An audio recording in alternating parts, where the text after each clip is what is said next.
The village in it with a map and a plan. No place too tiny for this determined man.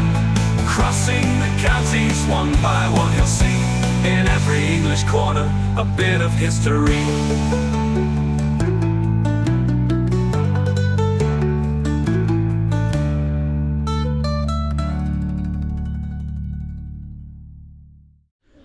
Hello folks, welcome back to Bedford again for episode number 2. Now this one won't be anywhere near as big as Harrold was yesterday. This is a much smaller village, but it's no less important historically.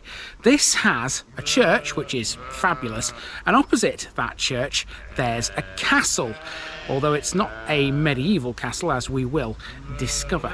This is Odell.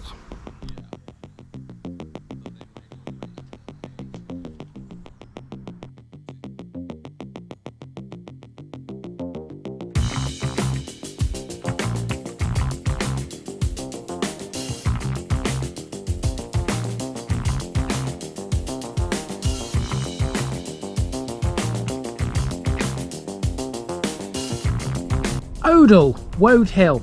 Today in Bedford we come to the small village of Odell, located in the valley of the River Greatouse, about 10 miles away from Bedford itself. This might only be a small one, but Odell's history runs really deep. You wouldn't think that just by looking at it though. The name Odell is a corruption of woad hill, woad being a plant that was cultivated for its blue dye. We learned about that back in the Fenland series. Woad was here in abundance in Saxon times.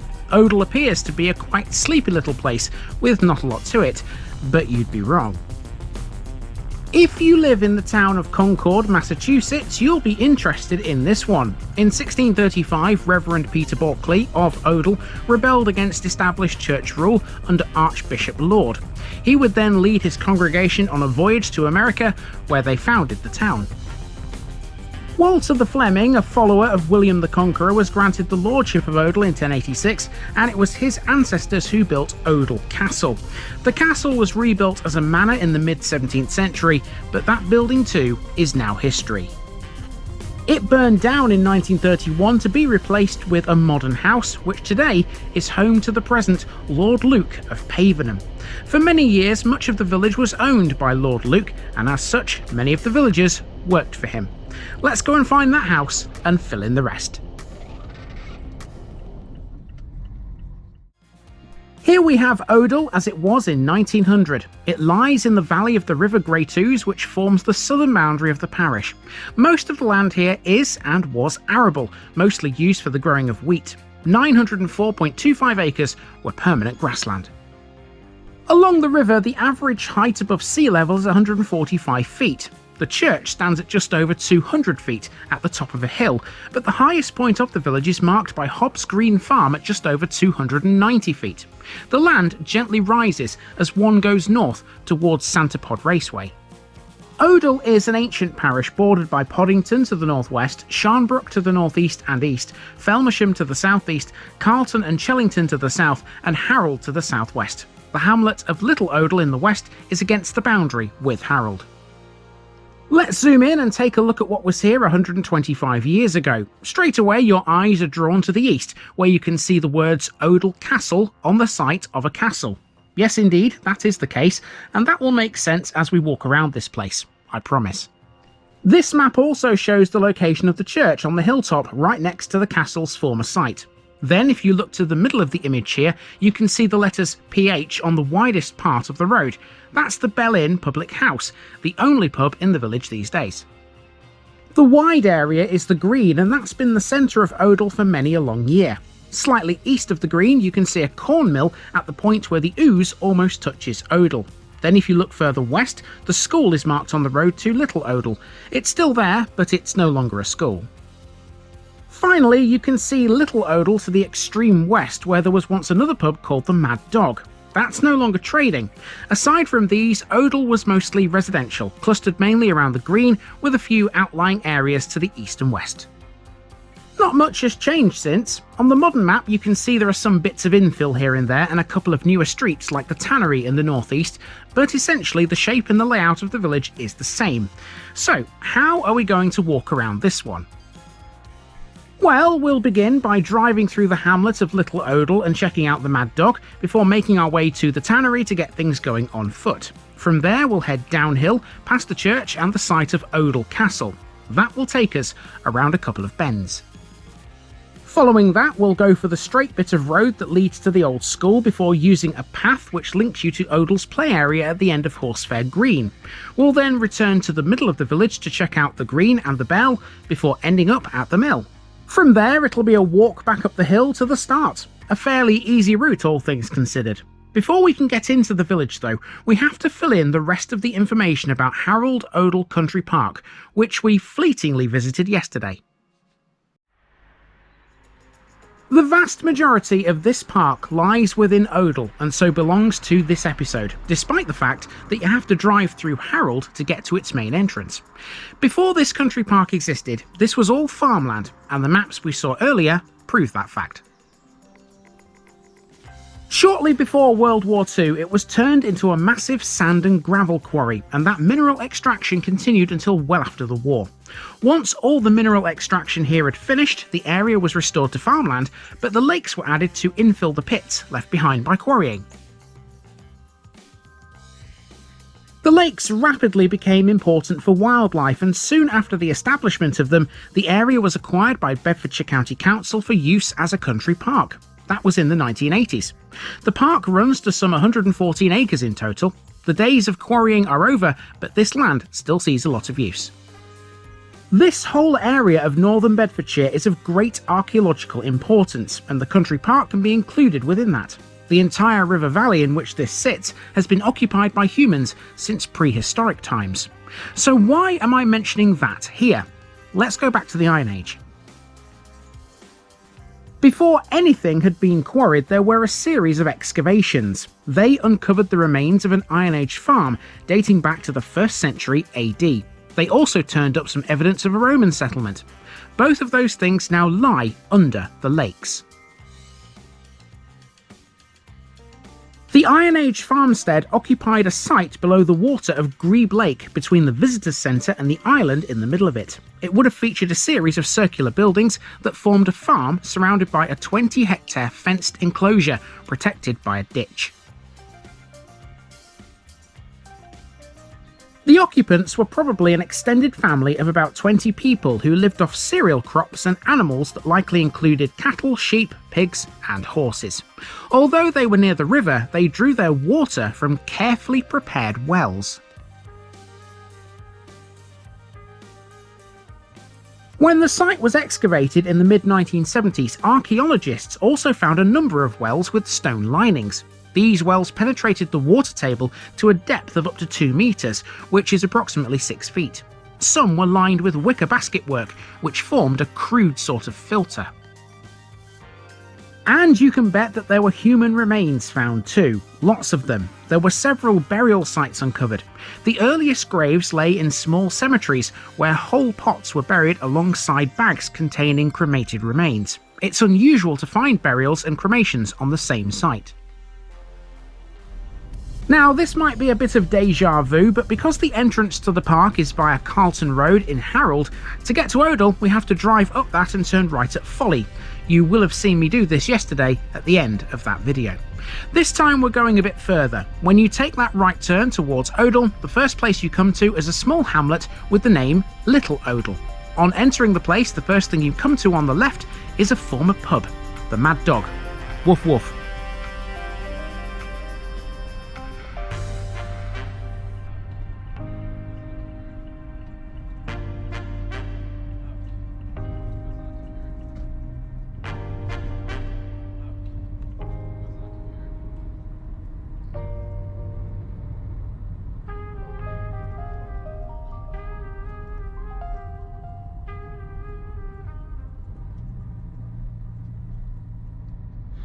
I have to admit, when I learned there was a pub called the Mad Dog in Little Odell, I was actually laughing to myself because I've got a friend called Mark whose nickname is Mad Dog. Anyway, this is the Mad Dog pub.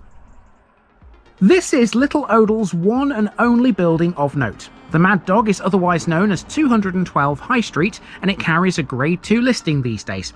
It's a late 17th or early 18th century building, constructed, like most of that age in the area, of limestone rubble. It has a thatched roof, and the building is of an L-shaped plan with a rear wing. The Colemans were landlords here for a number of years, and they ran a wheelwright and carpenter's business from the back of the house at one time.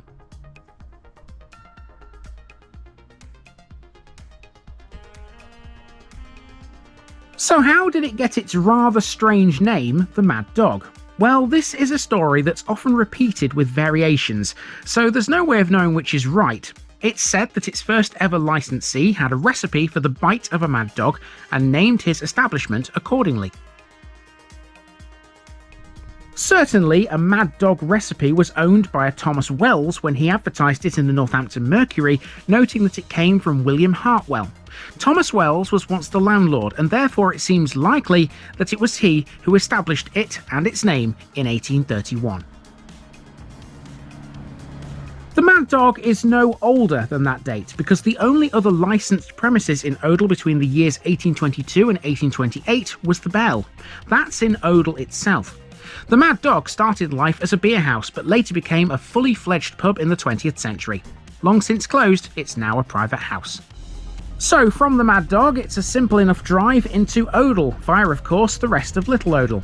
The hamlet is otherwise all residential and doesn't have a lot to tell us. Odell Village though has plenty, as we're about to find out.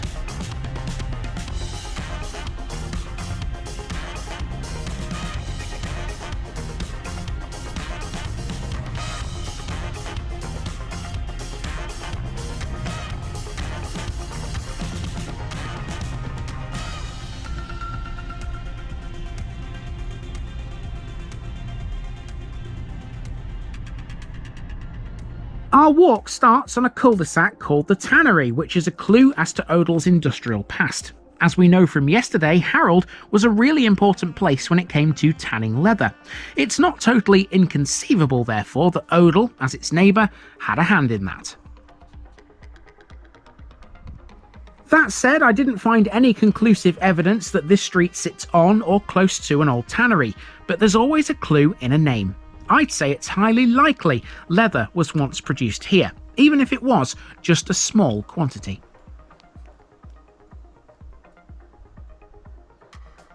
Here we have the Church of All Saints, which sits proudly on the top of the hill at this end of Odell. This is a 15th century gem of a church built in the Perpendicular style. The present building is built on the site of an older church that dated back to the early 13th century. The interior boasts an excellent 15th century rood screen and a memorial to Lieutenant Richmond, who died while flying the ill-fated R-101 airship on its fatal voyage over France in 1930. Whilst that is rightfully interesting, people know this church more for its western door. The door shows indentations, which folklore would have you believe are the devil's fingerprints. The story goes that the devil wanted to get his hands on the wicked Sir Rowland Alston, he of the Alston family we talked a little bit about yesterday.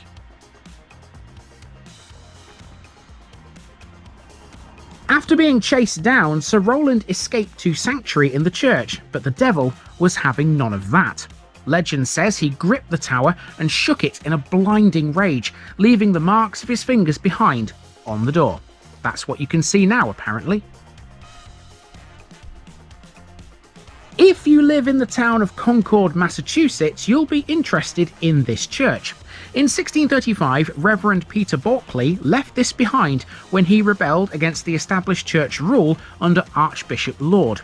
He would then lead his congregation on a voyage to America. He travelled on a ship called the Susan and Ellen, eventually arriving in Massachusetts, where he was ordained at Cambridge in 1637. He became the first minister of Musketaquid, which was later renamed Concord. He never came back to England, and today he's buried in Concord. Now, the church is great and all, but the thing that sets Odell apart from other villages around here is the fact that it once had a castle. In fact, it still does have a castle, but it's not medieval. The castle in question is over here. You can see there's a big mound opposite the end of the church entrance. Let's talk a bit about this and discover exactly what this is. Literally a few paces away from the church we have Odell Castle. Now, don't be fooled by the name, there is no castle here. Well, not anymore. There used to be. What little remains of the castle stands beside the church on high ground above the village green. This is just a house with the name. Odell Castle was built by Walter Flandrensis, or Walter the Fleming. He was a Norman adherent of William the Conqueror, who granted large tracts of land to him, including the manor of Wachel, which we know today as Odell. So Walter settled here and called himself the Baron of Wachel. That was to be the beginning of the Odell barony, and the castle was its seat. After establishing the castle, Walter's family lived here for some 400 years before the title died with a succession of female heirs. Odell Castle fell into disrepair and finally disintegrated into ruins. There are no illustrations of it which survive, although an early reference does, dating from the late 1180s. It mentions a fire at Odell Hall, which would have been the castle. That fire has a legend attached to it, but whether you believe what it suggests is totally up to you. According to the legend, Walter had an attractive daughter whose hand was sought by Baron Felversham. Despite his advances, he was met with refusal, and so, enraged by the rebuff, Felversham traversed an underground tunnel which led from Radwell to Odell and sought to capture her. He attacked the castle, and when repulsed he set fire to it and razed it to the ground. This sounds all very fantasy-like, but it might well have happened, you know. In later times, the castle was a secret rendezvous for priests and usurpers fleeing from tyranny and religious suppression. In 1623, Sir William Alston appeared on the scene and built a new house on the site of the castle, utilising the remains of its old keep. That is not this building though. Again, fire got involved. Alston's house burned down on Tuesday the 19th of February 1931. The fire brigades from both Bedford and Rushden in Northamptonshire were deployed to extinguish the blaze. Villagers who readily helped were able to save several antique pieces of furniture and valuables, including a painting called Diana of the Chase by Gainsborough. In 1934, the Odell Castle estate was sold at auction to the first Lord Luke of Pavenham. It was gradually rebuilt, and in 1962 the second Lord Luke was able to move in with his family.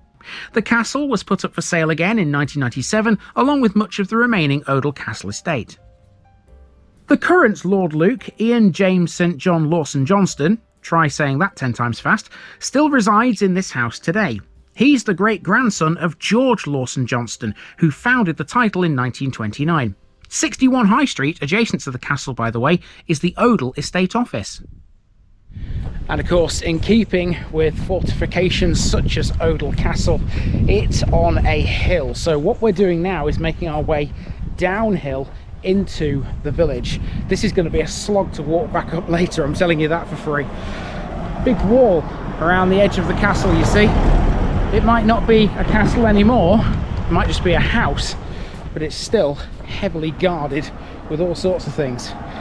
So yeah, right, next to see is a school.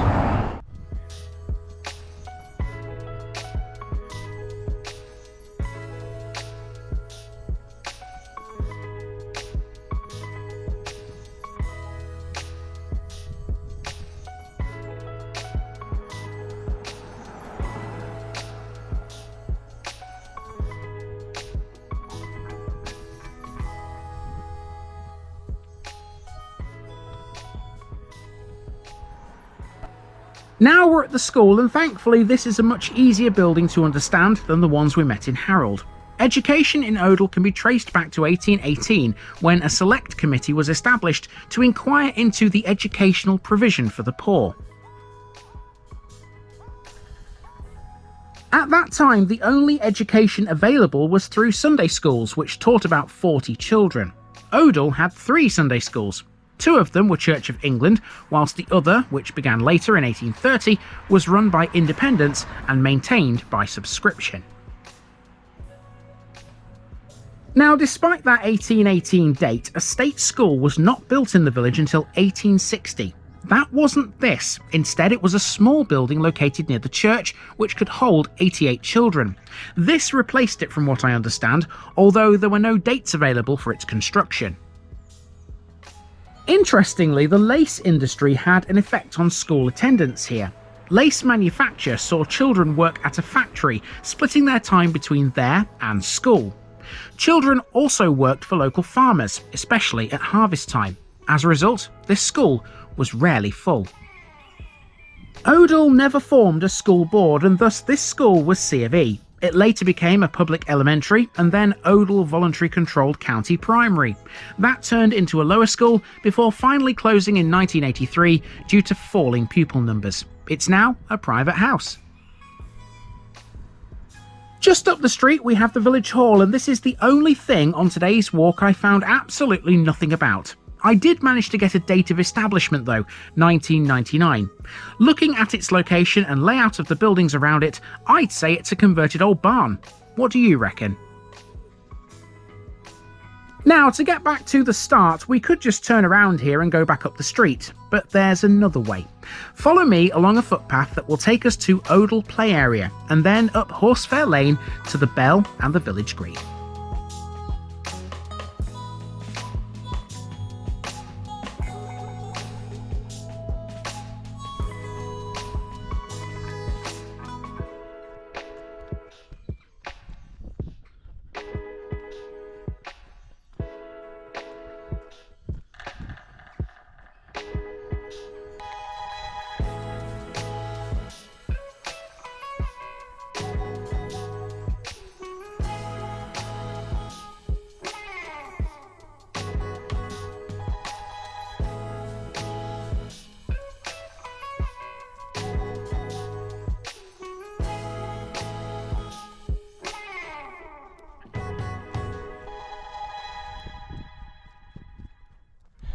Well, I found my way to a community orchard.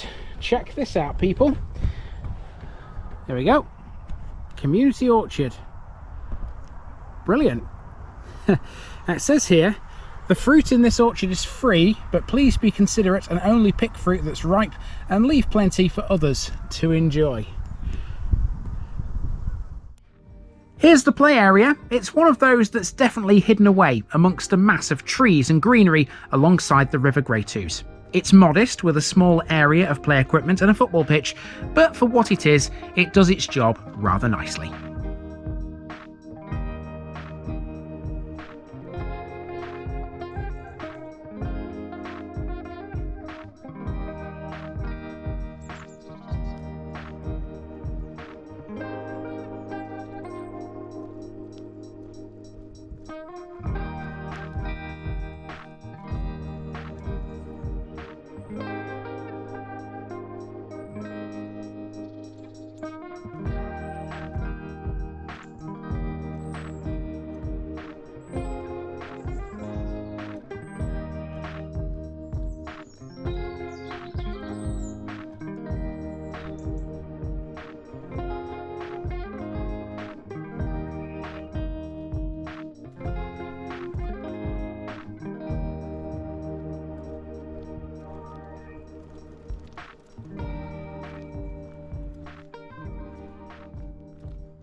Now we're at the Bell, number 81 High Street. This is the only public house still in operation anywhere in Odell Parish.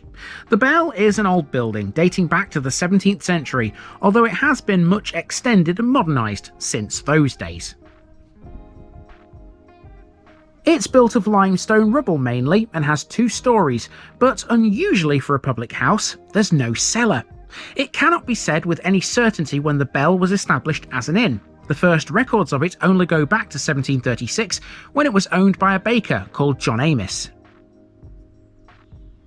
During World War II, the local ARP wardens used a room at the rear of the Bell as a warden's post. The pub later belonged to the Alston family, as did most of the rest of the village, until they sold it to Bedford brewers Higgins and Sons Limited in 1926.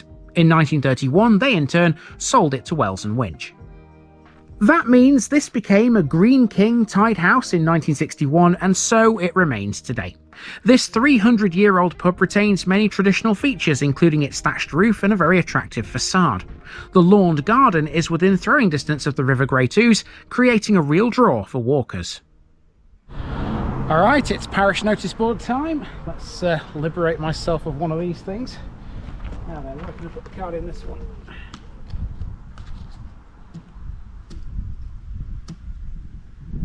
There we go.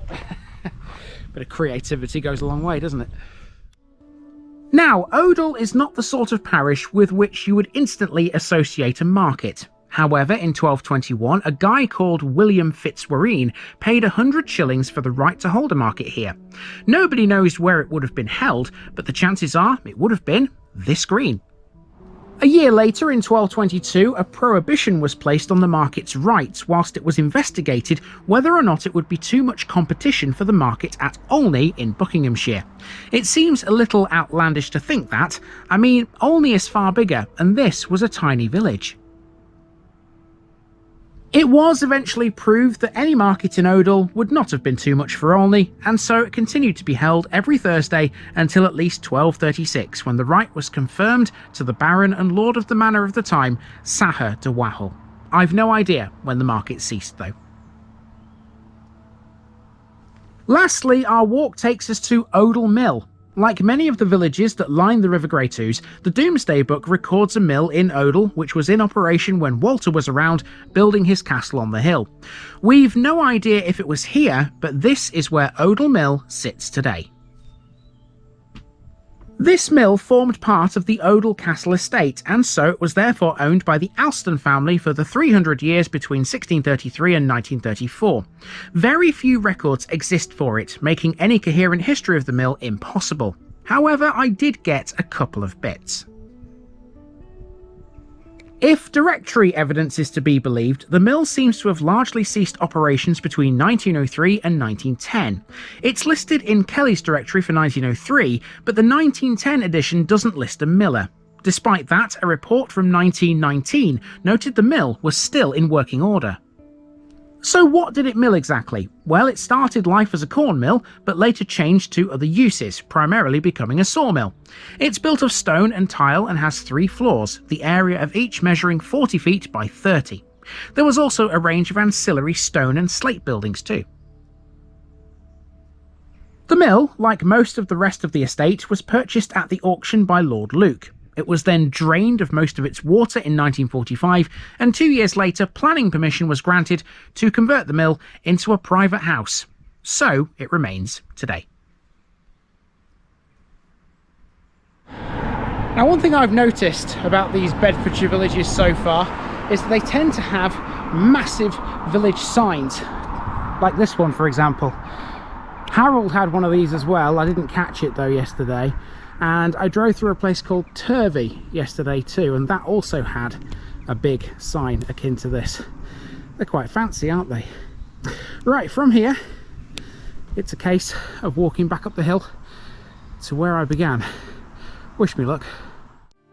Now, before we wrap this one up, we have to chuck in a mention of Santa Pod Raceway, because if I don't, you can guarantee someone will complain. North of the village is the former RAF Poddington, most of which falls within Odell. It's a former World War II airfield, which today is used for racing. The airfield opened in 1942 and closed in 1946. It was built for the Royal Air Force but was handed to the United States Army Air Force and was used by the 92nd, 100th and 301st Bomb Groups. The field included a control tower, hangars, barracks, admin buildings, bomb stores and ammunition dumps. Since 1966, the site has been used for drag racing, the main runway being resurfaced for it in 1972. Despite being known as Santa Pod, none of its site is in Poddington. Many of the buildings are in Sharnbrook, and most of the drag strip is in Odell. Santa Pod hosts both the first and last round of the FIA and FIM/UEM European Drag Racing Championships, as well as the British National Drag Racing Championships. It's also been the venue for the annual Bug Jam Weekend since 1987. Santapod for many years remained the fastest all-asphalt drag strip in the world, since most North American tracks are partially or entirely concrete in construction. However, during the winter of 2017 and 18, the entire length of the track was lifted and replaced with concrete. The reason for that is because concrete apparently gives more consistent times, as it moves around less, in inverted commas, than asphalt. Led Zeppelin drummer John Bonham once drove a dragster at this raceway for a fantasy sequence in a film called The Song Remains the Same. 2 down, 47 to go in Bedford. We've made a rather good start here, I reckon. So let's continue. To get to the next one, it's a case of continuing eastwards. We're off to a village that's almost completely encircled by the River Great Ouse next. Join me there tomorrow.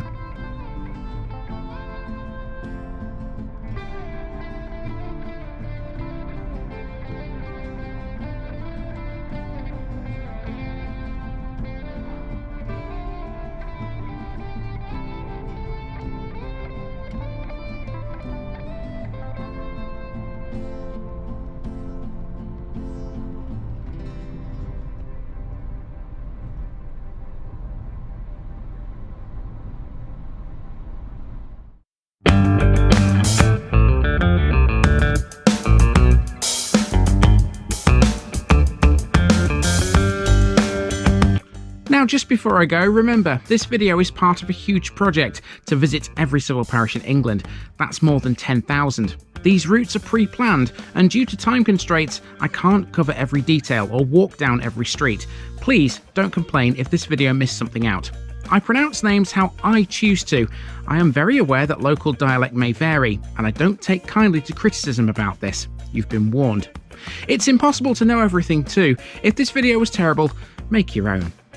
If you're a regular watcher of The Village Idiot, you're not the only one. If you've got a small business, why not use my videos to advertise it? Leave a comment below if you're interested. And finally, thanks for watching this episode, everybody. Give us a like and a subscribe if you've enjoyed this episode, and share it with your friends and relatives. It all helps to keep this mission going. Until next time, I've been Andy, also known as The Village Idiot, and I'm out.